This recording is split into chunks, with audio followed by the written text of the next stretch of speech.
Welcome traders and investors once again to Nifty analysis session. तो जैसा कि देखा कि आज मार्केट ने flat open gap down open होके थोड़ा बहुत साइड चेंज मेंटेन करे, देन सेलिंग में मूव आके क्लोज कर गई मार्केट। तो अभी के टाइम पे क्या हो सकता है कि अगर मार्केट में कोई फ्लैट ओपनिंग हो या मार्केट गैप डाउन हो, फिर थोड़ी मार्केट गैप अप हो, तो हम बाइंग में ही चलने वाले हैं इनको हंट करते हुए।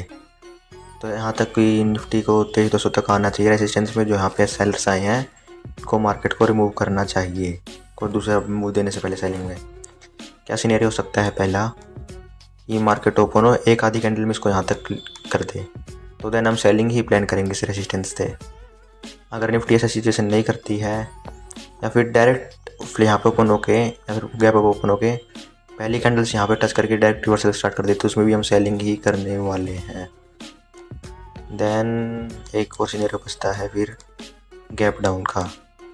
गैप डाउन कितना हो सकता है? इतना हो सकता है या फिर इतना भी। तो कोई भी गैप डाउन होता है तो हम बाइंग ही करने वाले हैं। एक मिनट, बाइंग ही करने वाले हैं गैप डाउन में।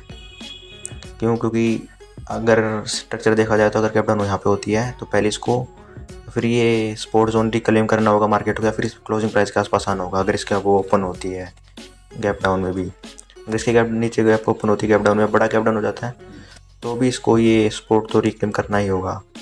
ये अपने मार्केट एक्सपीरियंस के थ्रू कह रहा हूँ ये बात मैं, और पर्सनल स्ट्रेटेजीज में कुछ जो मैं शेयर नहीं कर रहा अभी इस वीडियो में, क्योंकि शेयर करूँगा तो ज़्यादा लंबी जा सकती है वीडियो।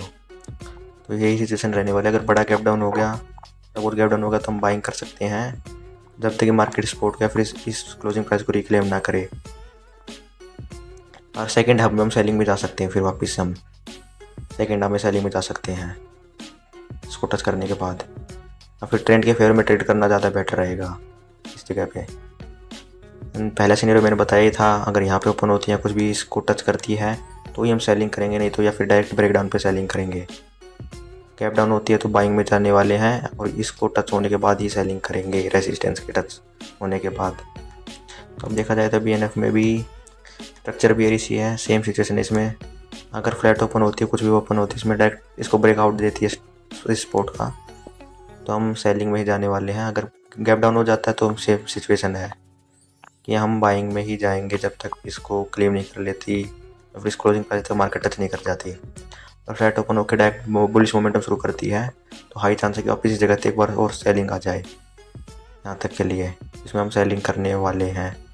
ये कुछ सिनेरियो रहने वाले हैं ट्रेड करने के लिए। सर ऐसी सिचुएशन नहीं है कि इसमें ब्रेकआउट हो गया ना अगर, तो अभी हम बाइंग में जा सकते हैं, ये हो सकता है।